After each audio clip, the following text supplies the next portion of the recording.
تو پھر جو بھی آسائش اور آرام کی چیزیں ہوں گی ہم اس کو تمہارے خلاف نہیں تمہارے لیے کر دیں گے. ابھی بات بہت ساری, یہ سورت بڑا عمدہ ابھی آنے والا ہے, نمبر 9 کے بعد بڑی اچھی تفصیل آئے گی. یہ ہوئی کہ فجاء باسنا بیاتن, ہمارا عذاب اس قوم کے پاس, ان لوگوں کے پاس اس حال میں آیا کہ بیاتن, وہ رات میں سونے کے لیے جا رہے تھے, او ہم قائلون, یا دوپہر میں قیلولہ کے لیے آرام کے لیے جا رہے تھے. اس سے ایک عقیدہ ہم سب کو ملا کہ کبھی بھی اگر آرام کے لیے جانا نا تو واقعی ذرا ایک دم درود شریف وغیرہ سب پڑھ لینا آرام سے, ہاں صحیح وظیفہ وغیرہ کر لینا.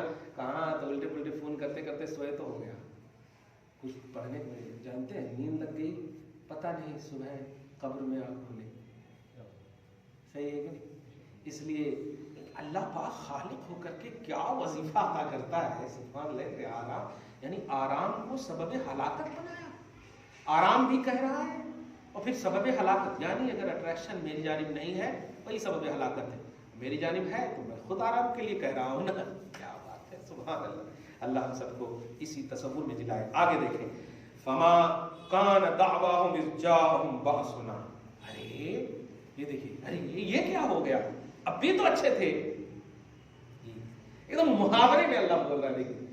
تو سنو, جب میرا عذاب آیا نا ان کے پاس, تب ان کی بولی منہ سے کیا نکلی, الا ان قالوا انا كنا ظالمین.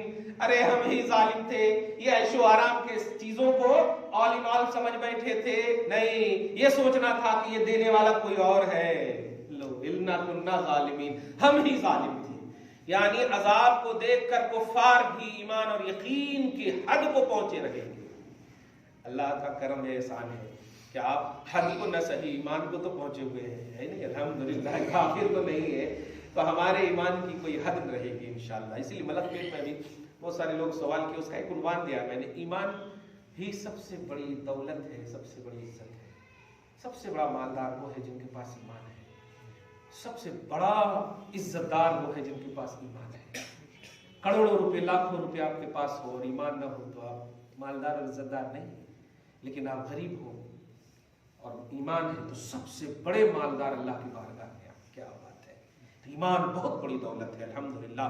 کافر اس وقت کہہ رہے ہیں کہ ہم ہی ظالم تھے, تو اللہ پاک فرمایا آپ بولنے سے کوئی فائدہ ہے نہیں. نبی کو جو بھیجا تھا میں نے اسی لیے بھیجا تھا نا, نہیں بتائے ہوتے تو اچھا کرپٹ بھی ہوتے تو ان کا کرپشن ثابت کر دیتے, لیکن کر ہی نہیں سکے, خالی جھگڑے اگڑے میں لگے رہے تو مان لیتے نا. آج لوگ تو الا قالوا انا كنا ظالمین, ان لوگوں کی یہی بولی تھی آخر میں جب عذاب کو دیکھ لیے کہ ہم ہی ظالم تھے. اللہ سبحانہ آپ سب کو, ہم سب کو دائمی ایمان نصیب فرمائے. آگے دیکھیں, فَلَنَسْأَلَنَّ الَّذِينَ أُرْسِلَ إِلَيْهِمْ وَلَنَسْأَلَنَّ الْمُرْسَلِينَ. یہاں پر دیکھیے دونوں سے سوال ہے. میں ہمیشہ کہتا ہوں کبھی بھی کسی سے کوئی بھی شکوہ ہو, گلہ ہو, تو اسٹیٹس کا ضرور لحاظ کیا کیجیے. بھائی آپ ہم سے کچھ سوال کرنا چاہیں تو آپ دیکھ لیجئے کہ آپ سائل ہیں اور جس سے سوال کر رہے ہیں ان کا اسٹیٹس کیا ہے. یا میں آپ سے اگر پوچھنا چاہوں تو پھر میں سائل ہوں, آپ کا اسٹیٹس کیا ہے. تو یہ ضرور دھیان دیں. حضرت امام اعظم کی بات یاد آ رہی, کسی نے مطلب ان سے کچھ سوال کرنا چاہا, کوئی بادشاہ وغیرہ آنے کے بعد میں کچھ سوال کرنا چاہتا ہوں. سوال کرنا چاہتے ہیں, اچھا. حضرت کھڑے تھے نیچے, اس کے بعد کہا اترو کرسی سے, یہاں پہ کھڑے رہو. آپ بیٹھ گئے وہاں, اب سوال کرو. سائل تم ہو نا, کیا بات ہے, سوال کرنا چاہتے تم ہی نے کہا نا, تو سائل تم ہوئے اور جواب دینے والا میں ہوں. تو ایسا کیسے کہ سائل جو ہے اوپر ہو اور جواب دینے والا نیچے ہو. تو ان چیزوں کا لحاظ ہونا چاہیے. ہم لوگوں کو بھی اس بات کا لحاظ کرنا چاہیے. اگر آپ سے کوئی پریشانی ہے, تکلیف ہے, تو اس کا اسٹیٹس کا لحاظ ہونا چاہیے. کیونکہ دیکھیے دل جب دکھتا ہے نا اسے آہ بولتے ہیں, اور آہ کے لیے زبان نہیں, ڈائریکٹ اللہ تعالیٰ ہے. بولنے کی ضرورت نہیں پڑے گی, دل مت دکھائے کیجیے کسی. کبھی کبھی سچ بات ہوتی ہے, دھیان دیجیے, سچ بات ہوتی ہے, لیکن اگر اس کے سامنے میں کھڑے ہو جاؤ آپ کا دل دکھے گا کہ نہیں. لیکن اگر خوشی میں کہوں کھڑے ہو جاؤ ایوارڈ دینے کے لیے تو الگ بات ہے. لیکن اگر آپ غلطی کریں, کھڑے ہو جاؤ, کہیں نہیں پڑھے تھے فجر کی نماز وغیرہ وغیرہ, اس طرح سے تو دل دکھے گا. بات سچ ہے لیکن دل دکھے گا. تو بات کبھی کبھی سچ ہوتی, لیکن ذرا سی لحاظ کرنا چاہیے. جس کو مجالس بولتے ہیں، محافل کا، آداب مجلس کا لحاظ کرنا چاہیے. خیر، اب یہاں پر دیکھیے گا، ماننے مطلب امتیوں سے بھی سوال ہی کا لفظ فرما رہا اللہ تعالیٰ، اور نبیوں سے بھی سوال ہی کا لفظ فرما رہا ہے. اب آپ کو فرق بیان کرنا ہے. دیکھیے گا، میں جو ایک لطیف عقیدہ دے رہا ہوں کہ اہل سنت و جماعت کا جو خوش عقیدہ ہے، کیوں ہے؟ اس لیے کہ لفظ میں وہ نہیں دیکھتے ہیں، وہ لفظ کے مصداق کو دیکھتے ہیں کہ اس لفظ کو استعمال کرنے والا کون ہے اور کن کے لیے استعمال ہے. جیسے میں بھی کہوں حضرت بیٹھیے، دنیا سمجھ جائے گی کہ حضرت کا مطلب مفتی صاحب نہیں ہے، اور یہی وہ لفظ کہیں گے میرے لیے، حضرت بیٹھیے، دنیا سمجھ جائے گی کہ لفظ تو ایک ہی ہے، حضرت ہی ہے، لیکن اس حضرت کی نسبت کس کی طرف ہوئی ہے؟ معنی متعین ہے. اب اگر اسی لفظ حضرت کو کتاب میں لا دیں اور اگر کوئی کہ دیکھو قرآن کا ہر کتابی میں تو حضرت ہے، دونوں بھی حضرت ہے، ایکول ہے، کیا بیوقوفی ہے یہ؟ اس کو اصحاب ظاہر بولتے ہیں، اور ایسے اصحاب ظاہر سے اللہ پاک نے پناہ مانگنے کے لیے، یعنی لفظ ہوتا ہے، ایک کی طرف نسبت کرے تو اس کا معنی الگ ہو جاتا، دوسری کی طرف نسبت کرے تو اس کا معنی الگ ہو جاتا. جیسے لفظ رسول بھی ہے، حدیث میں استعمال ہوا، حضرت معاذ بن جبل کو رسول اللہ صلی اللہ علیہ وسلم نے یمن کا جسٹس بنا کر بھیجا اور فرمایا کس سے کرو گے فیصلہ؟ کتاب اللہ سے. کس سے کرو گے فیصلہ؟ سنت رسول اللہ سے. کس سے کرو گے فیصلہ؟ اگر ان دونوں میں تم کو نہ ملے تو کہا کہ اپنی اجتہاد سے کرو. تو اللہ کے رسول صلی اللہ علیہ وسلم نے دعا فرمائی، اور دعا کا جملہ سنیے، صحیح ابو داؤد میں ہے کہ اللہ کا شکر ہے، حمد ہے، جس نے اپنے رسول کے رسول کو توفیق بخشی. اب معاذ بن جبل رسول ہیں؟ نہیں، رسول نہیں ہے نا. نہیں، پہلا جو معاذ کے لیے جو لفظ رسول ہے وہ معنی لفظی ہے، اور رسول اللہ کے لیے جو رسول ہے وہ معنی حقیقی ہے. لفظی معنی کیا ہوتا ہے؟ بھیجنا. تو چونکہ رسول ان کو بھیج رہے ہیں جسٹس بنا کر کے، اس لیے وہاں پر لفظی معنی مراد ہے. اب اگر اس معنی کو لے کر کے کہتے کہ نہیں امتی بھی رسول ہو سکتی ہے، کیا بیوقوفی ہے؟ یہی ہے پھنسنے کی چیزیں، یہ پھنسنے کی چیزیں ہیں. اسی لیے دیکھنا چاہیے کہ استعمال کرنے والا کون ہے، کس کے لیے استعمال ہو رہا ہے، اس کا بیک گراؤنڈ کیا ہے. نہیں تو پھسل جائیں گے ظاہر دیکھ کر کے. اور آج یہی ہو رہا ہے. 72 فرقے نہیں، 72,000 فرقے ہو چکے ہیں. ہاں، ارے ایک گھر میں 70 فرقے نظر آ رہے ہیں، 70 فرقے نظر آ رہے ہیں. میرے کو اتنا معلوم ہے، تیرے کو کیا معلوم ہے، ابن تیمیہ کو دیکھو اس میں ڈاؤن لوڈ کر کے دیکھو اس میں. ارے ختم ہی چکے نا، اللہ کی بھی ضرورت نہیں پڑ رہی ان کو. کمال ہے. ایسے کام کیوں ہو رہے ہیں کہ خلط ذہن ہو رہا ہے. کسی سے نہ استاد بنانے کی سوچ ہے، اور اگر استاد ہیں بھی تو آج کل تو وہ گڈ بائے استاد ہو رہا، بائے گڈ کہہ رہے ہیں. کمال ہے. استغفر اللہ معاذ اللہ، ایسا نہ ہو. تو فلنسألن، آپ دیکھیے جملہ، فلنسألن الذین ارسل الیہم، ہم ان سے بھی پوچھیں گے جن کی طرف ہم بھیجے ہیں. ان سے بھی ہم پوچھیں گے جن کی طرف بھیجے ہیں، اور ان سے بھی ہم پوچھیں گے جن کو ہم بھیجے ہیں. یہاں پر ابھی بھی آپ گہرائی میں نہیں گئے. جو میں بولنے جا رہا ہوں یہاں پر اصحاب ظاہر جو دہشت گرد، تو کہہ سکتا ہوں میں دہشت گرد، تو ہمارے کو دہشت ہوتی ہے ان کی فکر سے. کیا رسول سے بھی اللہ پوچھے گا؟ لو، اور واقعی قرآن میں تو ہے نا، کہہ رہا ہے نا اللہ تعالیٰ، ان سے بھی ہم پوچھیں گے جن کی طرف ہم بھیجے ہیں. سمجھ رہے نا؟ اور ان سے بھی پوچھیں گے جن کو ہم بھیجے ہیں. ہوا کہ نہیں ایسا؟ ابھی 2 سال 3 سال پہلے ایسے ہی ہوا نا. اللہ تعالیٰ رسول سے بھی پوچھے گا. ارے یہ ہاتھا پاؤں پہلوان کی طرح کر رہا. رسول سے جو پوچھے گا اس پوچھنے میں تم کیا جانتے ہو کہ کیا پوچھے؟ کیا بات ہے. اور رسول کی امت سے جو پوچھے گا اس پوچھنے میں کیا ہے تم کیا جانو؟ تو لفظ پوچھنا ہی ہے. ہم ان سے بھی پوچھیں گے، ان سے بھی پوچھیں گے، مرسل سے بھی پوچھیں گے، اب مرسل الیہم سے بھی پوچھیں گے. جن کی طرف بھیجے گئے رسول ان سے بھی پوچھیں گے اور رسول سے بھی پوچھیں گے. لو اب پوچھو اللہ سے کہ کیا پوچھے گا. یہ تو دیکھو خلیل اللہ پوچھے گا سب سے. پورے ایک دم بالکل چاول ہی نظر آ رہے ہیں ہر جگہ. آپ کو دماغ خراب ہوتا ہے ایسا جملہ سن کر کے.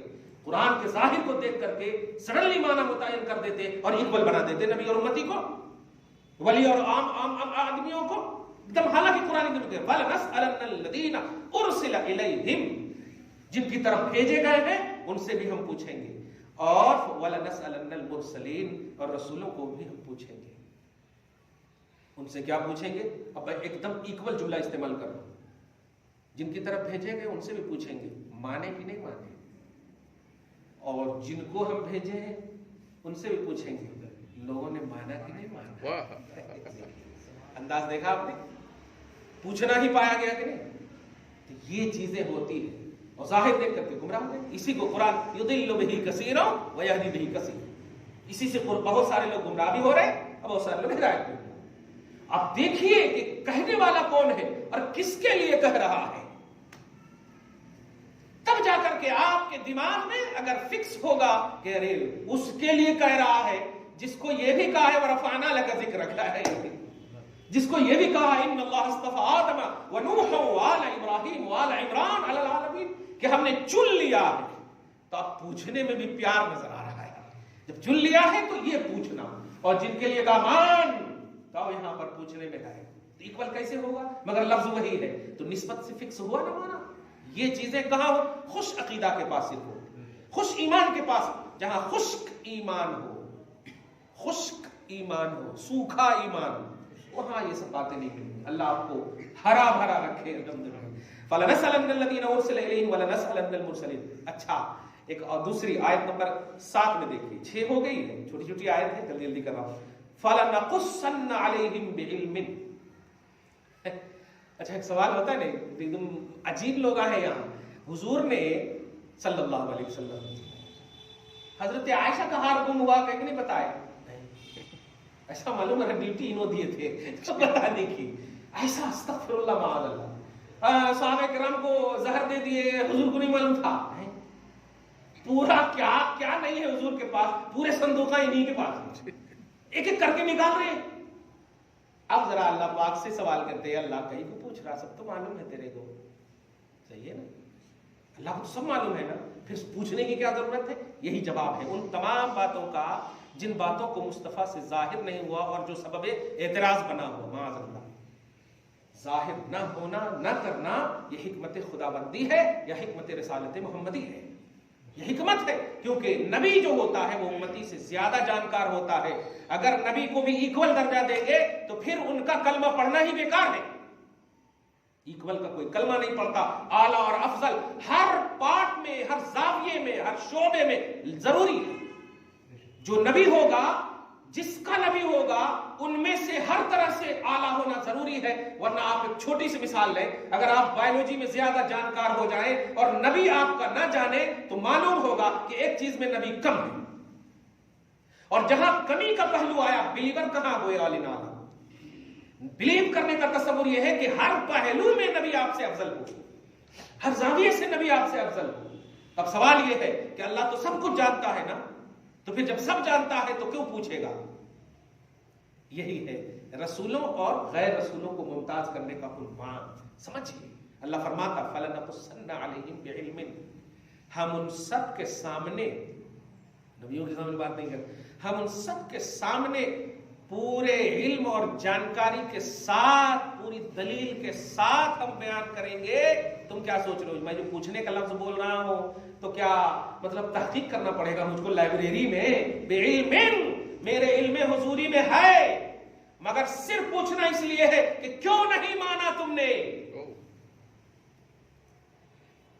تو نہ ماننے والوں کو ذلیل کرنا ہے اور ماننے والوں کو ایوارڈ دینا ہے اور نبی کو شان دکھانا ہے، یہ ہے پوچھنے کا۔ ورنہ میں تو جانتا ہی ہوں، میں تو جانتا ہی ہوں، کیا شان اپنی نظر آ رہی ہے۔ الحمدللہ ہم مانیں گے تو اللہ پاک ایوارڈ عطا فرمائے گا، اور نہ ماننے والوں کو ذلیل کرے گا اور نبی کو کہے گا دیکھ کہا تھا نا میں نے، کیوں سلیکٹ کیا تھا تمہیں؟ ستایا گیا، میں نے کہا تھا نا صبر کرنا، پریشان کیے گئے، میں نے کہا تھا نا صبر کرنا، میں ہوں تمہارے ساتھ، سب کہا تھا نا، ہاں کہا تھا، اب دیکھ انعامات و اکرامات کیا بات ہے۔ فَلَنَقُصَّنَّ عَلَيْهِمْ بِعِلْمٍ، ہم جانتے ہیں اور اسی جان اور علم کی بنیاد پر آل ان آل پورے طور پر بیان کر کے ہم بتائیں گے۔ کیوں؟ وَمَا كُنَّا غَائِبِينَ، ہم غائب نہیں تھے، ہم غائب نہیں تھے۔ دو بات یہاں پر میں اس آیت کریمہ کے ذریعے سے بتاؤں کہ باتیں اگر نہیں ظاہر ہے تو آپ یہ نہ سوچئے کہ وہ باتیں ہی نہیں ہیں۔ کبھی کبھی آپ کتاب میں تلاشتے ہیں، ارے دنیا کی کتاب میں تلاشتے ہیں آپ، دنیاوی کتاب میں، اور آپ کو نہیں ملتی تو کتاب جلا ڈالتے ہیں. اب کسی دوسرے کو کہتے ہیں میرے کو تو نہیں مل رہا، پتا نہیں. اب وہ آ کر کے فوراً بول دیتے ارے یہیں پہ تو ہے، وہ پتا نہیں ٹینشن کی وجہ سے نہیں مل رہا ہوگا. ایسا تو جو باتیں ہمارے پاس کم علمی، قصور فہمی، کم فہمی، کم سمجھی، یا کسی وجہ سے اگر باتیں نہیں مل رہی تو باتیں ہی نہ ہو، یہ غلط ہے. اسی سے حضور پاک صلی اللہ علیہ وسلم کی ایک وہ شان جو بتانے جا رہا ہوں، قیامت کا جو کانسیپٹ ہے، سب سے بڑی دلیل یہ ہے کہ قیامت کے بارے میں جو کچھ بھی بتایا ہے وہ مصطفیٰ نے ہی بتایا. اس جملے پہ غور کر رہے ہیں؟ قیامت کے بارے میں جو کچھ بھی بتایا ہے ان سب کا علم مصطفیٰ ہی نے کیا ہے. آپ کو سب نبی نے ہی بتایا نا. انفارم کس نے کیا؟ نبی نے. قرآن نہیں دیتے تو نبی کو کیسے آپ کو معلوم ہوتا قیامت کیا ہے؟ اب قرآن کے ذریعے سے یہ بتانا چاہ رہے ہیں کہ قرآن میں ہے کہ قیامت کا علم نہیں ہے. ارے قیامت کا علم نہیں ہے اور اللہ کو ہے، یہ رسول اللہ کو ہے. جملے میں غور کریں، قیامت کا علم کسی کو نہیں ہے، اللہ کو ہے، یہ علم رسول اللہ کو ہے. جملے میں غور کر لیا. لیکن افسوس اللہ کو قیامت کا علم ہے، یہ علم رسول اللہ کو ہے، اس لیے کہ قرآن رسول اللہ نے بتایا ہے. قرآن رسول اللہ نے بتایا، اور اس کی پریکٹیکلی مثال حدیث جبرائیل میں. بتائیے قیامت کب آئے گی، قیامت کب آئے گی. پوچھا نا علامات قیامت کے بارے میں، تو جبریل علیہ السلام اللہ کے اشارے کے بغیر آتے ہیں نبی کے پاس؟ نہیں. جب حکم ہوتا تبھی آتے ہیں. اور جب آئے تو اس کا مطلب یہ کہ اللہ پاک چپ کے سوال نہیں کروانا چاہ رہا، جان رہا ہے کہ جس سے سوال ہو رہا ہے اس کو ہوگا معلوم، تب تو بھیج رہا ہے. اخبرنی عن الساعہ، قیامت کے بارے میں بتائیے. جبرائیل بھی ٹائم پاس کرنے نہیں، کیونکہ وہ حکم الہی سے آئے ہیں. اور مصطفیٰ جان رحمت صلی اللہ علیہ وسلم نے اس وقت جو جملہ فرمایا، سائل اور مسئول دونوں جانتا ہے. سائل اور مسئول دونوں جانتا ہے. جس سے سوال کر رہے ہو نا اور جو سوال کر رہا ہے نا، وہ دونوں جانتا ہے. پہلی بات تو کہ اس حدیث سے یہ بھی معلوم ہوا کہ علم قیامت جبرائیل کو بھی ہے کہ نہیں. علم قیامت جبرائیل کو بھی اس سے، اور جبرائیل خدا نہیں. اور دوسری بات یہ ہے کہ یہاں پر اللہ نے تمہیں بھیجا ہے. دھیان رہے، میں نے اگر کہہ بھی دیا کہ دونوں کو معلوم ہے تو یہ مت سمجھنا کہ ایکول ہو گئے، کیونکہ مجھ کو تیرے پاس نہیں بھیجا، تجھ کو میرے پاس بھیجا ہے، تجھ کو بھیجا. اور اس کے بعد حضور پاک صلی اللہ علیہ وسلم نے علامات قیامت کی جو باتیں شروع کی ہیں، یہ ہوگا، یہ ہوگا، باندی اپنے مالک کو جنیں گی، لوگ محلات میں یہ کریں گے، ایسے یہ علامتیں جو بتا رہے ہیں. بتائیے علامات کس کی بتائی جاتی ہے؟ اصل شے کی نا. بھائی آپ کا گھر موجود ہی نہ ہو اور میں کہوں کہ ادھر سے جاؤ گے ادھر سے جاؤ گے تو فرید صاحب کا گھر ملے گا، ایسا کیسے ہوگا؟ آپ کا گھر ہونا، منزل ہونا تب علامت ہوتی ہے. تو قیامت کی نشانی بتانا دلیل ہے کہ علم قیامت مصطفیٰ کو ہے. کلیئر ہے کہ نہیں؟ اگر نشانی نہیں بتاتے رسول اللہ تو معلوم ہوتا کہ قیامت کا علم نہیں ہے. علامات قیامت نبی بتا رہے ہیں، یہ ہونے والا ہے، یہ ہونے والا ہے، یہ ہونے والا ہے. اس کا مطلب یہ کہ علامات قیامت بھی جانتے ہیں نبی اور قیامت بھی جانتے ہیں. اس لیے یہ اچھا، اس میں یہ کمال نہیں ہے کہ نبی علم قیامت جانتے ہیں. نبی کمال یہ ہے کہ نبی کے احاطہ علم نبوت سے کوئی چیز باہر نہیں ہے، یہ کمال ہے. کیونکہ حضور کی رسالت عام ہے، سب کو محیط ہے. حضور کی رسالت عام ہے، اور ہمیں جو چیز بتانے کو کہا اللہ پاک نے وہ بتایا، جو چیز نہیں کہا وہ نہیں بتا. یہ ہمارے اسٹیٹس کو اللہ پاک نے دیکھا. وما کننا غائبین، ہم غائب نہیں تھے. اب جو آگے کا عنوان آنے والا ہے وہ میزان کے حوالے سے آنے والا، جو ایک دم تفصیل طلب مسئلہ ہے. ان حوالے سے کچھ سوال کرنا ہم لوگ. قیامت جب آئیں گے رسول اللہ صلی اللہ علیہ وسلم کو معلوم نہیں، یہ سوال ہوتا نہیں، آپ کو بھی علم نہیں تھا. نہیں، آپ یہاں پر دیکھیے سوال کو اس کو سمیٹیے. قیامت ایک چیز ہے، کب آئیں گے وہ ہاں اس کو میں نے اس کو شروع ہی میں کہا میں نے کہ اچانک کا جو عنوان ہوتا ہے، یہ اچانک کا عنوان ہی لفظ کب کو ختم کر دیتا ہے. نہیں تھا نہیں بولیے آپ، اچانک کا عنوان ختم کر دیتا. اب سوال ہی نہیں ہو سکتا، اب سوال ہی نہیں ہو سکتا. فرض کریں آپ کہ آپ کو فون کیا کسی نے کہ 5 دن کے بعد آؤں اور ابھی آ گئے. اب بتائیے یہ آپ کے وہم و گمان میں بھی سوال نہیں ہو سکتا کہ آج آنے والے تھے، کب آنے والے تھے، کیوں آنے والے تھے. تو اچانک کا عنوان یہ ہے. اچانک میں نے کہا کہ یہ سوال ہی غلط ہے. اب رہا یہ سوال کہ قیامت کا علم تھا یا نہیں، تو بالکل میں نے ابھی بتایا آپ کو کہ علم قیامت اس لیے نبی کو ہے کہ قیامت ایک عالم ہے اور عالم کے لیے رسول ہے، اور رسول وہ ہوتا ہے جس کے تمام احاطہ رسالت میں جہاں کا وہ رسول ہوتا ہے علم ہونا اس کے لیے مسٹ ہے، ضروری ہے. اگر قیامت کو عالم سے باہر مانتے ہیں تب جا کر کے آپ کہیں گے کہ نبی کو علم قیامت نہیں ہے. آپ سمجھ رہے ہیں؟ علم پیریڈ کی بات کروں میں، کب آئیں گی، کتنے پیریڈ کے بعد آئیں گے، وہ علم تو سرکار کو بھی معلوم نہیں. نہیں ابھی بھی نہیں سمجھ رہے آپ. ایک دم ٹھیک ہے، تھوڑا سی قریب کر رہا ہوں.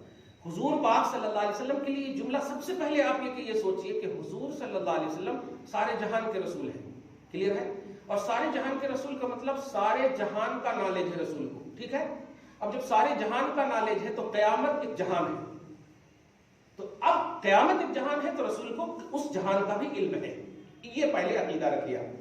اب جب اس جہان کا بھی علم ہے تو بتایا کیوں نہیں؟ یہ اسی لیے نہیں بتایا. یہ ہے اصل سوال کہ بتایا کیوں نہیں. تو بتانا سے رسول پاک کی ذمہ داری نہیں ہے. بتا دیتے تو کل کے بجائے آج ہی سب کچھ کھا لیتے ہیں. یہ ہے حکمت. کل کے بجائے آج ہی، اور کل قیامت آنے والی ہو تو سمجھ لیجئے کہ اب 3 وقت نہیں 3.5 وقت شروع کر دیں گے کھانا. وہ کل مرنے 6 تو چلو جو چاہو کھا لو وغیرہ وغیرہ. تو قیامت کا نہ مطلب یہ کہ بتانا، ایک تو توحید کا لحاظ فرمایا رسول نے کہ اچانک کہ اگر میں بتا دوں تو پھر اچانک کا مطلب ختم. بتا دوں اگر کہ یہ دن آنے والا ہے، یہ وقت آنے والا ہے، یہ سن آنے والا ہے، یہ لمحہ آنے والا ہے، تو پھر اچانک کہاں رہا؟ اور قرآن نے اچانک کہا. تو توحید کی شان کو بچانا بھی رسالت کی ذمہ داری ہے. توحید کی شان بچانا بھی رسالت کی ذمہ داری. اور 10 محرم الحرام بتا دیا، لیکن آپ سن تلاشتے رہیے. سن نہیں بتایا آپ کو. تو اس عقیدہ یہ رکھیے کہ حضور کے علم رسالت میں اللہ کے علاوہ جتنی بھی چیزیں عالم میں داخل ہیں وہ سب کا علم نبی کے پاس اس لیے ضروری ہے کہ وما ارسلناک الا رحمتا للعالمین، کہ آپ سارے جہان کے رسول ہیں. اور سارے جہان کا جب رسول ہوتا ہے تو نالج کے بغیر رسالت کیسے پھیلائے گا؟ آرے یہ سمجھ میں بات آپ کو. ایک دم دنیاوی طور پر آپ کو مثال دوں. نوجوان پریشان، کوئی کونسلر ہو کسی وارڈ کا، صحیح ہے، تو اب اس کے پاس ووٹر لسٹ ہوگا نا بھائی، کتنے ووٹر ہیں ہمارے پاس. کلیئر ہے کہ نہیں؟ اب اگر ان کے پاس معلوم نہ ہو تو پھر آپ پریشان ہوتے کہ نہیں؟ تو وہ کونسلر بننے کی صلاحیت ہی نہیں رکھتا. مطلب یہ کہ جو بھی ان کے وارڈ میں ہیں ان کا علم اور نالج اس کو ضروری. ایسے ہی رسول جس وارڈ کے ہوتے ہیں اس کا پورا نالج اور بایو ڈاٹا ان کے پاس ہوتا ہے.